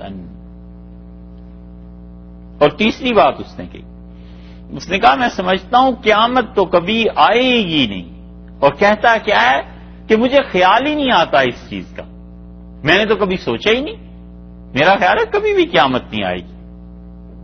وَلَئِن رُدِدتُّ إِلَىٰ رَبِّي، اور اگر میں اپنے پروردگار کے پاس گیا، یعنی فرض کر لو قیامت آ گئی، اور فرض کر لو کہ اللہ کے ہاں جانا ہو گیا، تو اگر میں اپنے اللہ کے ہاں لوٹ کے گیا، لَأَجِدَنَّ، میں ضرور پاؤں گا، خَيْرًا، بہت اچھا، مِنْہا، اس باغ سے، مُنْقَلَبًا، جبکہ میں پلٹ کے واپس جاؤں گا تو اس باغ سے کہیں زیادہ خدا کے ہاں میری پذیرائی ہوگی، اللہ کے ہاں پہنچ کے اس سے کہیں زیادہ اچھے باغ مجھے ملیں گے۔ اللہ تعالیٰ کا گھر نہ ہوا، اللہ تعالیٰ کے ہاں جانا نہ ہوا، گویا خالہ جی کے گھر جانا ہوا۔ یہ زوم ہوتا ہے نا، یہ کبر آدمی کو اس طرح لے ڈوبتا ہے، کہتا ہے اول تو قیامت آنی نہیں، اور اگر آ گئی اور میں اپنے پروردگار کے پاس گیا، میں وہاں پر ضرور اس سے زیادہ چیزیں پاؤں گا۔ اس کا مطلب ہے خدا کو مانتا تھا، اسی لیے تو اس نے کہا نا کہ اگر میں رب کے پاس گیا، یہ نہیں کہا کہ رب ہے ہی نہیں، کہتا ہے قیامت نہیں آنی، اور اگر میں خدا کے پاس گیا تو وہاں مجھے اس سے زیادہ چیزیں ملیں گی. اور یہ بہت سے کافروں کا حال ہوتا ہے کہ وہ اللہ کے ساتھ شرک کرتے ہیں اور اپنی طاقت، اپنا اختیار، اپنی حکومت، اپنے ہواری، ان سب چیزوں پر نظر رکھتے ہوئے ہوتے ہیں کہ اگر خدا کے ہاں جانا پڑا تو وہاں بھی یہی چیزیں کام آ جائیں گی. یہ باتیں اس نے کی. ایک جملہ کبر پر مبنی، دوسرا جملہ اس نے اللہ تعالی کی توحید اس پہ کلام کر لیا، تیسرا جملہ اس نے قیامت کا انکار کر دیا، اور چوتھے خام تمنا کہ اگر اللہ کے ہاں لوٹ گیا تو وہاں اس سے زیادہ میری پذیرائی ہوگی، اللہ کے ہاں مجھے اس سے زیادہ چیزیں ملیں گی. قال له صاحبہ، بولا اس کا دوست، وہو یحاورہ، اور وہ اب اس سے باتیں کر رہا ہے. اس نے بات کی اور اسے کہا اکفرت بالذی، تم اس اللہ کے ساتھ کفر کر رہے ہو. یہ کفر اس نے کیا نا اوپر کہ اسباب اور وسائل ہی سب کچھ ہیں، اور مجھے یہ باغ کیسے تباہ ہوگا، میرے تو خیال میں بھی نہیں، تصور میں بھی نہیں. اسے کہا اکفرت بالذی خلقک من تراب، کیا تم اس اللہ کے ساتھ شرک کرتے ہو، اس اللہ کے ساتھ کفر کر رہے ہو، خلقک من تراب، جس نے تمہیں مٹی سے پیدا کیا تھا. اس کفر سے مراد شرک ہے، کیونکہ اللہ تعالیٰ کے قائل ہونے کا تو پتہ اس اوپر سے چل گیا کہ بلا رددت الی ربی، اگر میں اپنے رب کے پاس گیا تو اللہ کو تو مانتا ہی تھا، اس سے معلوم ہو گیا تھا پہلے. اس سے شرک اس طرح مراد ہے کہ دیکھیے آگے چل کے آ جائے گا. اچھا چلیے آگے چلتے ہیں، پھر پتہ چل جائے گا کہ یہ مراد شرک ہے. وہو یحاورہ اکفرت بالذی خلقک من تراب، اس نے کہا اچھا اللہ کے ساتھ شرک کرتے ہو جس نے تمہیں پیدا کیا مٹی سے، اس پروردگار کے ساتھ، یعنی حضرت آدم علیہ الصلوۃ والسلام انہیں مٹی سے پیدا کیا گیا تھا، تم ان کی اولاد ہو، منکر ہو گئے ہو، مٹی سے بنائے گئے ہو. ثم اس کے بعد من نطفۃ، ایک قطرے سے، ایک ناپاک قطرے سے، ایک بوند سے پانی کی تم بنائے گئے ہو. ثم سواک رجلا، اور پھر اللہ نے تجھے پورا آدمی بنا دیا، ہاتھ، پاؤں، آنکھ، کان، ناک، سب پورا جسم بنا دیا. اس اللہ کے ساتھ کفر کر رہے، اس اللہ کو اللہ تعالی کے ساتھ شرک کر رہے. یہ انہوں نے رد کیا اس بات کا جو اوپر گزری ہے، جو اس کا خیال تھا کہ اسباب اور اس کے نتائج بس یہ چیزیں ہوتی رہیں گی. انہوں نے کہا اچھا تم ان چیزوں کا انکار کرتے ہو، اللہ کی قدرت کا. لکنہ هو اللہ ربی، لیکن اصل بات یہ ہے کہ هو اللہ ربی، وہ اللہ کی ذات ہے جو پروردگار ہے میرا. ولا اشرک بربی احدا، اور میں ہرگز اپنے رب کے ساتھ کسی کو شریک نہیں ٹھہراتا. یہاں یہ جو شرک کا لفظ اس نے استعمال کیا ہے نا، یہ دلیل ہے اس بات کی کہ وہ مشرک تھا، کیونکہ اس نے یہاں پر کہہ دیا کہ ولا اشرک بربی احدا، میں اپنے رب کے ساتھ کسی کو شریک ٹھہراتا نہیں. تو معلوم ہوتا ہے یہ وہ کافروں کی قسم ہے جو اپنے آپ کو اللہ کی طرف سے نائب سمجھنے لگتے ہیں گویا کہ. فرعون کیا بھی تھا، فرعون اللہ تعالیٰ کی بعض چیزوں کو مانتا تھا اور اس کے ساتھ ساتھ شرک بھی کرتا تھا کہ اس دنیا میں جو کچھ ہے بس میں وہی ہوں، میرے علاوہ کوئی خدا ہے ہی نہیں. اور پس پشت کیا تھا کہ اللہ تعالیٰ نے اللہ کی طرف سے اس دنیا میں خدا نے مجھے اپنا ساجھا اور شریک بنا لیا علیہ باللہ. تو اس نے کہا لاکنہ هو اللہ ربی، اور لیکن میرا رب تو اللہ ہی ہے. ولا اشرک بربی احدا، اور میں اپنے رب کے ساتھ کسی کو شریک نہیں کرتا. یعنی جس شرک میں تم مبتلا ہو میں اس شرک کا انکار کرتا ہوں. ولولا، اور کیوں نہیں، اذ دخلت جنتک، جب تم داخل ہوئے تھے اپنے باغ میں، قلت ما شاء اللہ، تمہیں یہ کہنا چاہیے تھا کیوں نہیں، یعنی ایسے کیوں نہیں ہو گیا. یہ جو ایک لفظ آیا ہے نا 38 نمبر آیت کے آغاز میں لاکنہ، یہ اصل میں دو لفظوں کا مجموعہ ہے. ایک تو وہ لاکن ہے جو اردو میں لیکن کے معنی میں بٹ، اور اس کے بعد تھا انا، لاکن انا، لیکن میں.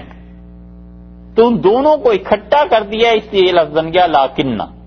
پر میں تو یہی کہوں کہ هو اللہ ربی، وہی میرا رب ہے. ولا اشرک بربی احدا، اور میں اپنے رب کے ساتھ کسی کو ساجی شریک نہیں بناتا، ولولا، اور کیوں نہیں، اذ دخلت جنتک، جب تو آیا اپنے باغ میں، قلتا، تو کہا ہوتا، ما شاء اللہ، جو چاہا اللہ نے وہ ہوا، لا قوت الا باللہ، کچھ زور نہیں ہے کسی کا الا باللہ، مگر اللہ جو توفیق دیتا ہے وہ، بس اتنا کہنا چاہیے تھا۔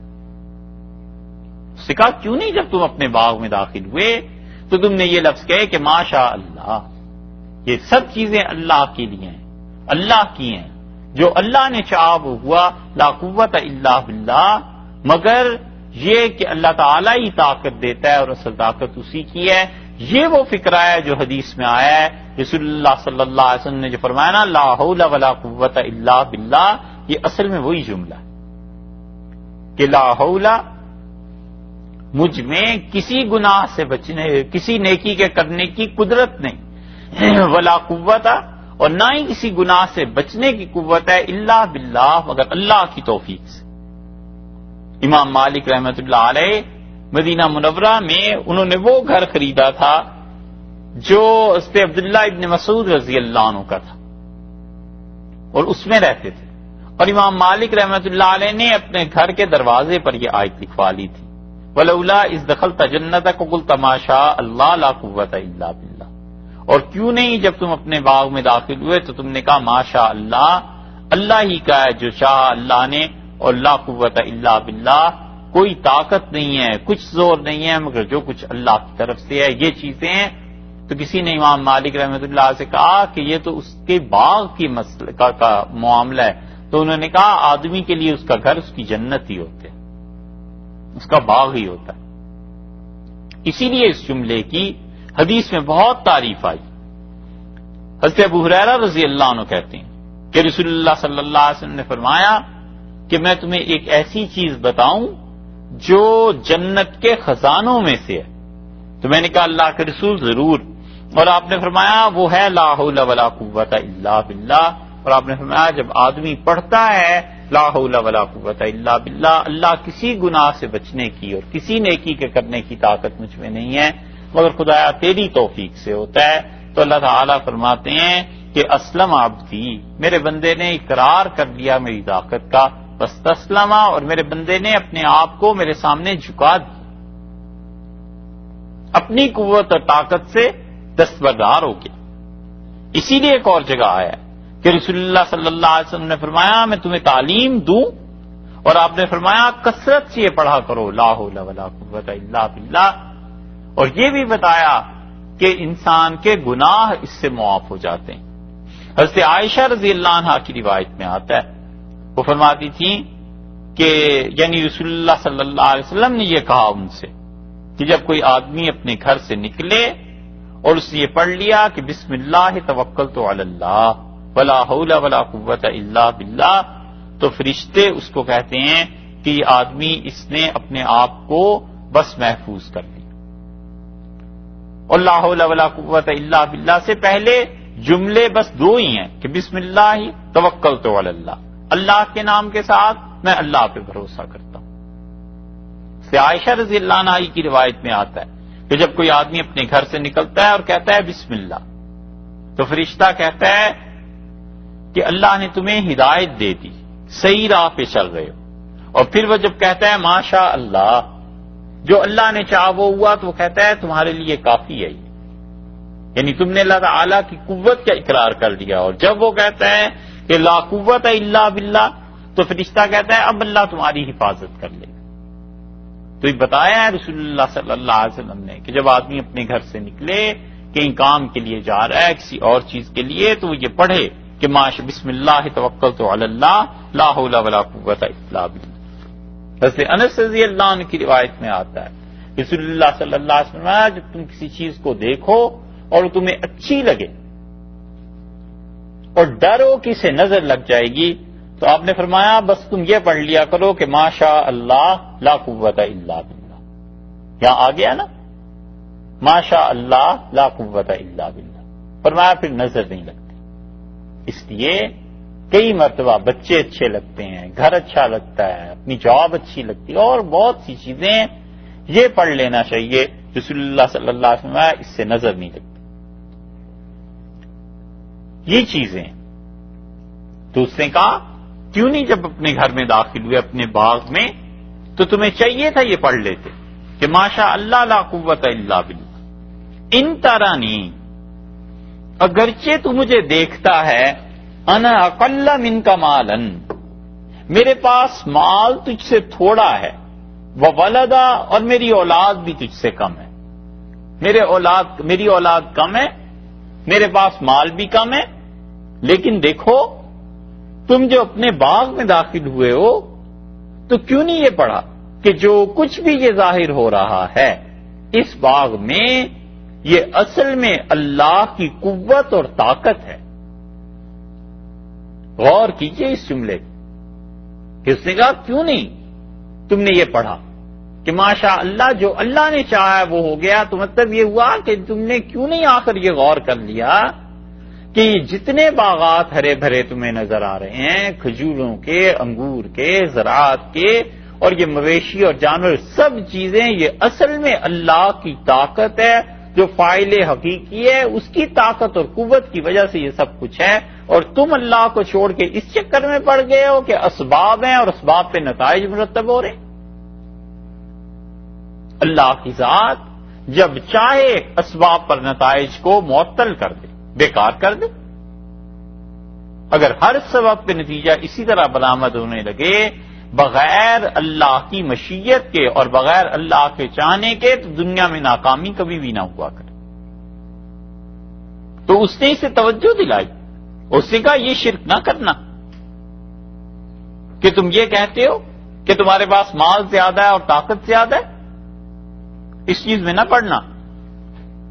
اللہ کی طاقت کا اعتبار کرو کہ جو اللہ نے چاہا ہے فاعل حقیقی وہ ہے، اور ظہور پذیر دنیا میں وہ ہوتا ہے جو اللہ چاہتا ہے، تمہارے اور میرے چاہنے کا کچھ نہیں. ان طرح نہیں، اگرچہ اچھا ہاں ایک بات ہے لا قوت الا باللہ، یہ جو باللہ کے با ہے نا، یہ ہے استعانت، اللہ سے مدد مانگنا. بسم اللہ، اللہ کے نام سے مدد چاہتے ہوئے، یعنی اللہ کے نام سے مدد چاہتے ہوئے، یعنی اللہ تعالی سے مدد چاہتے ہوئے. اہل سنت والجماعت کا اور معتزلہ کا اس بات پر اختلاف ہے کہ اسم اور مسمى ایک ہی چیزیں یا الگ الگ ہیں. جب ہم کہتے ہیں بسم اللہ، اللہ کے نام کے ساتھ، یہ تو بحث ہونی چاہیے تھی بالکل ہی پہلے، لیکن اس لیے اس وقت نہیں کی کہ ہم نے کہا ایسے ہی پتہ نہیں چلتا نا.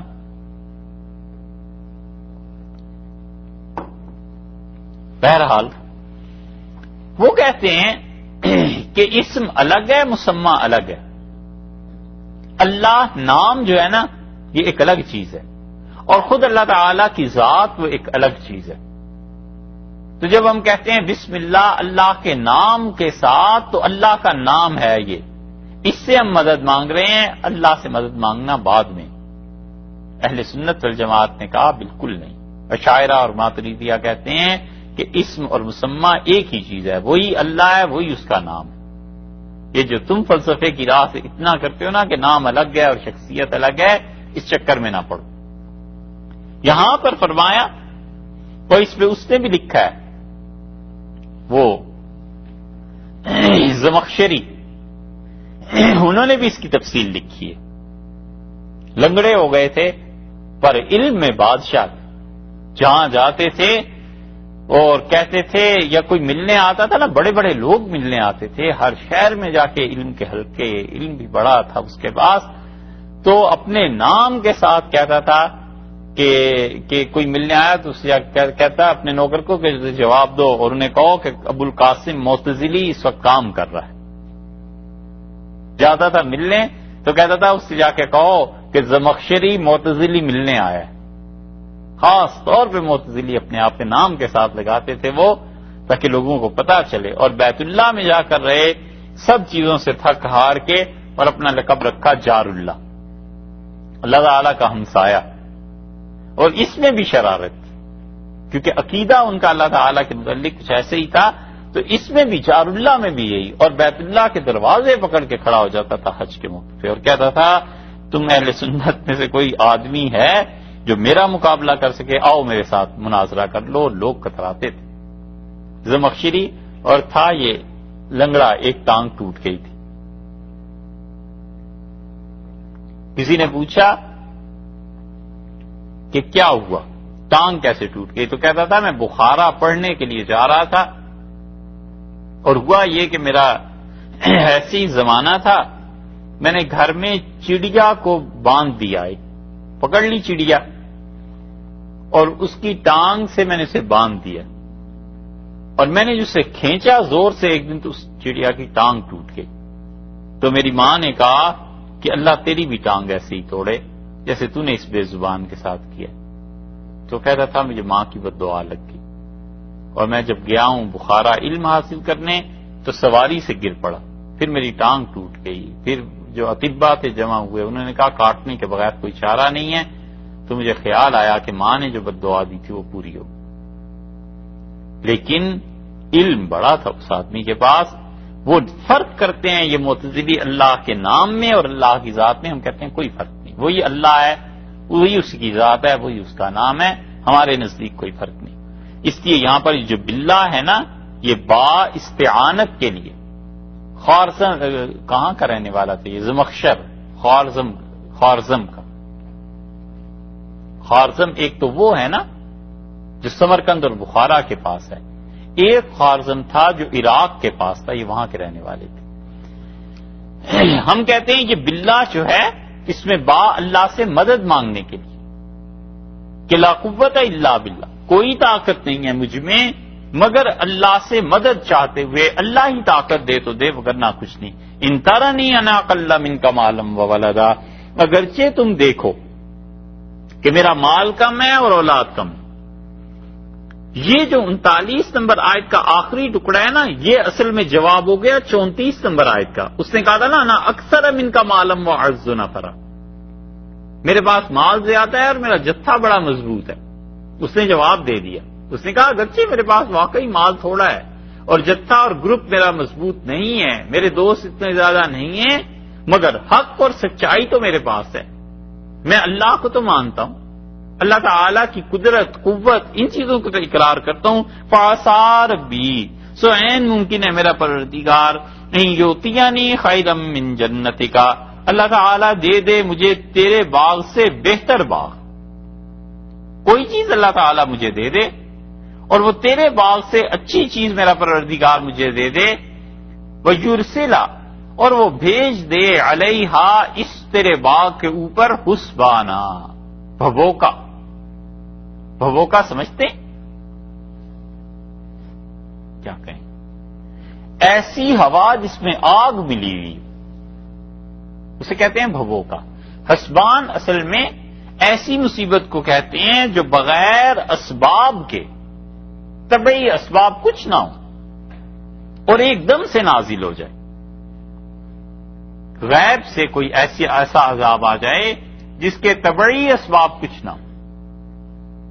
اب ڈھونڈ لیتے ہیں نا طبعی سبب کہ زلزلہ اس وجہ سے آ گیا تھا، فلاں چیز اس وجہ سے آ گئی تھی، اور بہت سی چیزوں کے اسباب اب بھی سمجھ میں نہیں آتے. تو وہ اسباب جو انسانوں کی نظر میں نہیں ہوتے، انسان کی فکر وہاں تک نہیں پہنچ سکتی، اور وہ نازل ہو جائیں، وہ عذاب آ جائے غیب سے، اسے کہتے ہیں حسبان. اور یہاں پر وہ اس نے کہا ممکن ہے اللہ مجھے تجھ سے بہتر چیز دے دے. یرسل علیہا حسبانا من السماء، اور تیرے ان باغوں پہ، تیری اس کھیتی پہ نازل کر دے اوپر سے کوئی بھبوکا، اوپر سے کوئی ایسا عذاب، فتصبح، اور صبح جب ہو صعیدا زلقا، صبح کو رہ جائے صاف میدان، چٹیل میدان ہو جائے، سب جل کے راکھ ہو جائے. اللہ اس پہ بھی قدرت رکھتا ہے. یہ اس اللہ کے بندے نے اس کو پیشن گوئی کر دی اور اس نے کہا تم جو اترا رہے ہو نا کہ قیامت نہیں آئے گی اور میرے پاس اتنا مال ہے اور میں اتنی اولاد والا ہوں، یہ دیکھو تمہارے ساتھ ایسے بھی ہو سکتا ہے. اور یہ دلیل ہے اس بات کی کہ آدمی کبر کے جملوں سے بچتا رہے. بڑی مصیبت ہے، بڑی مصیبت ہے. جو بولتا ہے وہ آزمایا جاتا ہے، جو دعویٰ کرتا ہے اسے دلیل دینی پڑتی ہے. اس لیے مت بولے. کبھی کبھی شیطان انسان کو اس چکر میں پھنسا دیتا ہے کہ تم اللہ کے شکر کا اظہار کرو، اللہ تعالیٰ کی نعمت کا اظہار کرو.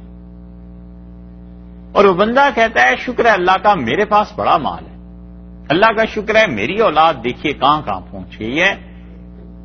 تو 100 بار چیک کرے اپنے دل کو اس جملے کے بولنے سے پہلے کہ وہ اللہ کا شکر ادا کر رہا ہے یا دوسرے پہ فخر کر رہا ہے، دوسرے کو بتانا مقصود ہے. اور چیک کرے اپنے آپ کو کہ میں نے تنہائی میں کتنی مرتبہ اللہ کا شکر ادا کیا ہے جو لوگوں کے سامنے اس کا اظہار کر رہا ہوں. شیطان اس میں پھنسا لیتا ہے اور بظاہر وہ عنوان دیتا ہے کہ تم تو اللہ کا شکر ادا کر رہے ہو، لیکن حقیقت میں دوسروں کی تذلیل، دوسروں کو کم درجے میں دکھانا مقصود ہوتا ہے کہ تمہارے پاس اتنا کچھ نہیں ہے جتنا میرے پاس. علم کا بھی یہی حال ہو جاتا ہے کہ بظاہر آدمی کہتا ہے اللہ کا شکر ہے جس نے علم دیا ہے. اس سے کوئی پوچھے کہ تنہائی میں بھی اللہ کا اتنا شکر ادا کیا تھا، وہ علم کا شکر نہیں ادا کر رہا، وہ دوسروں کو بتانا چاہتا ہے کہ میرے پاس اتنا کچھ ہے. اور یہ چیز لے ڈوبتی ہے آدمی کو.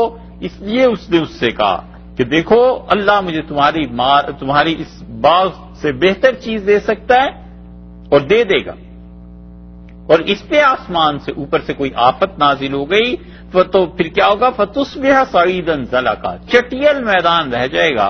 او یصبح ماؤہا غورا، یا پھر یہ ہو جائے گا کل صبح کو کہ ماؤہا اس کا باغ میں جو پانی ہے نا غورن، وہ خشک ہو جائے گا. غور کہتے ہیں ایسی جگہ کو جہاں پر پانی بہت ڈیپتھ میں، گہرائی میں چلا جائے، اس سے نکالنا ممکن ہو. اور آسان لفظوں میں خشک جگہ. یہ جو غوری ہیں نا یہ اصل میں غور کے علاقے کے تھے اور وہاں پانی نہیں ملتا تھا. سینکڑوں فٹ کنویں کھودتے تھے پہاڑوں میں اور پانی نہیں ملتا تھا، اس لیے اس علاقے کا نام پڑ گیا غور. اور غور کے جو رہنے والے تھے یہ سارے پھر غوری کہلائے. شہاب الدین غوری بڑا مشہور نام. تو اس نے کہا کہ پانی اتنا گہرا چلا جائے کہ تم اسے لا نہ سکو. فلن تستطيع له طلبا، اور ہرگز تو اس کو ڈھونڈ کر لا نہ سکے، کہیں ایسے نہ ہو جائے. تو 3 چیزیں اس نے بتا دی. ایک چیز اس نے یہ کہی کہ اللہ مجھے تجھ سے بہتر چیز دے دے. دوسری یہ کہی کہ آسمان سے کوئی چیز اوپر سے نازل ہو اور یہ چٹیل میدان بن جائے. اور تیسری چیز یہ کہ جس پانی کے باغ پر یہ سارے کھیت اور اسباب تمہیں نظر آ رہے ہیں، یہ پانی ختم ہو گیا تو کیا کرو گے؟ یہ ہے نا وہی بات کہ اس نے دیکھا کہ دریا بہ رہا ہے، اس کے تصور میں ہی نہیں آیا کہ دریا ختم بھی ہو سکتا ہے، کبھی یہ چیزیں ایسے بھی ہو سکتی. اور دنیا میں جانی پہچانی حقیقت ہے کہ جہاں 200 سال پہلے دریا بہتے تھے اب وہاں سارا ریگستان ہے، پانی کا ایک قطرہ نہیں ملتا. اللہ چاہے تو اس طرح بھی ختم کر دیتا ہے. اور پھر اللہ تعالی نے فرمایا اس کے بعد کیا ہوا؟ وَأُحِيطَ بِثَمَرِهِ، اور اللہ نے سمیٹ لیا اس کا سارا پھل. بس تباہی پھر گئی اور ہلاک ہو گیا وہ سارا مال، اس کا سارا باغ جس پہ اسے ناز تھا.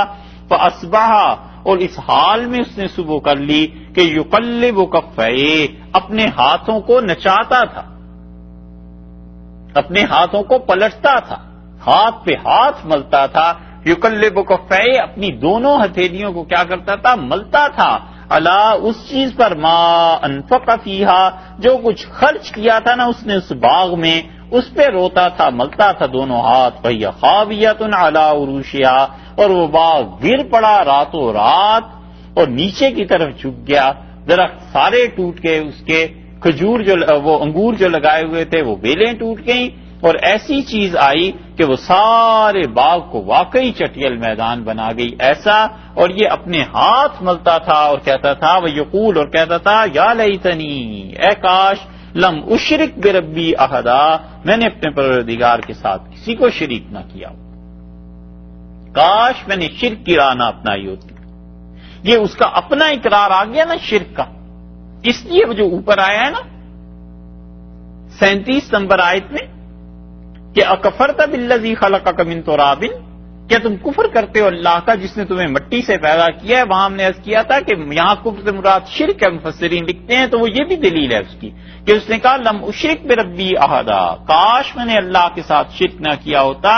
لیکن سمجھ جانا چاہیے کہ یہ ندامت کا اظہار اس پہ نہیں ہے کہ شرک سے توبہ کر لو، ندامت کا اظہار اس پہ ہے کہ باغ اجڑ گیا، اور باغ چونکہ اجڑا ہے شرک کی وجہ سے اس لیے یہ شرک برا ہے، یہ نہیں ہے کہ فی نفس ہی اس نے یہ اقرار کر لیا کہ شرک واقعی بری چیز ہے۔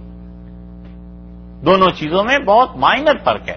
ایک تو یہ کہ اسے یہ سمجھ آ گئی کہ شرک بڑی بری چیز ہے، آئندہ نہیں کرنا، یہ بات نہیں ہوئی۔ بات یہ ہوئی کہ اس کا جب باغ تباہ ہوا ہے تو اللہ تعالیٰ نے فرمایا یقلب کفیہ علی ما انفق فیہا، وہ اپنی حسرت پشیمانی کا اظہار کرتے ہوئے ہاتھ ملنے لگا کہ ہائے افسوس، جو مال میرے پاس تھا میں نے وہ بھی لا کے باغ میں خرچ کر دیا، ما انفق فیہا، جو کچھ اس میں نے خرچ کیا ہے وہ افسوس سے ہاتھ ملنے لگا کہ ہائے یہ کیا ہو گیا۔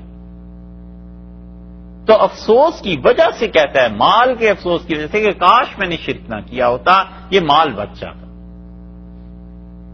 کیونکہ اگر وہ اللہ کی توحید کا اقرار کرتا تو پھر اس کا جملہ یہ نہیں ہوتا، پھر وہ افسوس اور حسرت جو ہے نا اس کی بجائے اس کے توبہ کے جملے ہونے چاہیے تھے کہ وہ کہتا اللہ میں نے توبہ کر لی، یہ کچھ کیا۔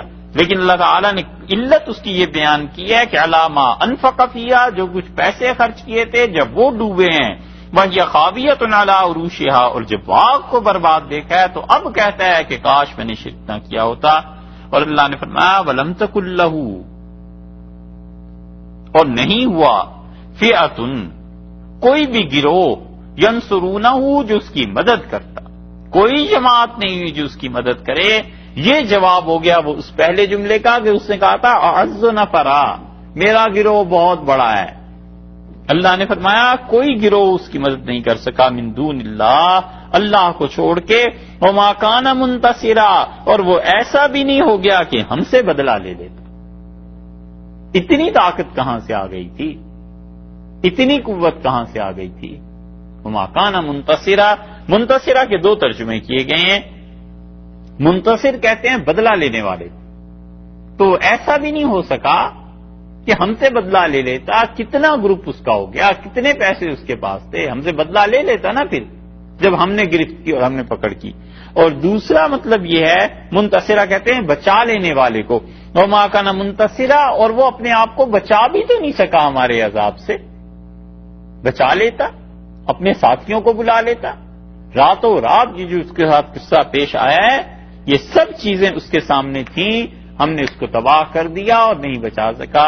یہ قرآن بتاتا ہے کہ شرک اپنے ساتھ کتنا عذاب لاتا ہے، اور لوگ جو کبر کے جملے اپنے منہ سے کہہ گزرتے ہیں، یہ تکبر کتنی بری چیز۔ اللہ تعالیٰ نے فرمایا تباہ ہو گیا وہ، اور اس کا جو دوست کہتا تھا کہ تم پر کوئی عذاب آ سکتا ہے، آ جائے گا، وہ عذاب آ کر رہا۔ اور یہ بڑی سیکھنے کی چیز ہے ان لوگوں کے لیے جو کسی ناصح کی نصیحت کو نہیں سنتے، اور پھر زمانہ وقت انہیں خود سکھا دیتا ہے کہ صحیح راہ کیا ہے۔ اللہ تعالیٰ نے فرمایا یہ قصہ تم نے سن لیا، ہنالک الولایۃ، بس یہاں سے ثابت ہوتی ہے سب اختیار للہ الحق، اس اللہ کا ہے جو سچا ہے، اختیار تو اس کا ہے، اسباب پر نتائج مرتب کرنا چاہے کر دے، اور بنے بنائے اسباب کو اٹھا کر پھینک دے، تباہ کر دے۔ ہنالک الولایۃ للہ الحق، یہ ساری کی ساری ولایت اور اختیار اللہ کا ہے۔ اس کو دو طرح پڑھا گیا ہے، ایک تو ولایا واو کے زبر کے ساتھ، اور ایک ولایا واو کی زیر کے ساتھ۔ اگر اسے پڑھیں ولایا تو اس کا مطلب ہے مدد، اختیار نہیں، مدد اور دوستی۔ ہنالک الولایۃ، اصل دوستی تو للہ الحق، اللہ کی ہے۔ اللہ نے اپنے اس دوست کی بات سچی کر دی اور اپنے دشمن کو برباد کر دیا۔ بصرہ اور کوفہ کے اور مدینہ منورہ کے، کوفہ کے بعض قراء اور بصرہ اور مدینہ منورہ کے لوگ ایسے ہی پڑھتے تھے کہ ہنالک الولایۃ للہ الحق، یہ دوستی اللہ کی ہے، وہ اللہ جو سچا ہے اپنے دوستوں کا ساتھ دیتا ہے. اور وہ جو اپنی دوستیوں کا ذکر کر رہا تھا کہ عز و نفرا، میرا جتھا بڑا مضبوط، میری بڑی طاقت ہے، سب جھوٹے نکلے، سب جھوٹ ثابت ہوگی. اور کوفہ کے کچھ قراء کا خیال یہ ہے کہ ہنالک الولایۃ، تو ولایا کا مطلب ہے حکومت اور غلبہ. اللہ نے فرمایا اس مثال کو سوچو، ہنالک الولایۃ للہ الحق، سچا غلبہ اللہ کا ہے، اللہ جو سچا ہے اس کا غلبہ ہے، اللہ جو سچا ہے اسی کی حکومت قائم رہتی ہے. کسی کی حکومت پائیدار نہیں، کسی کا غلبہ ہمیشہ کے لیے نہیں.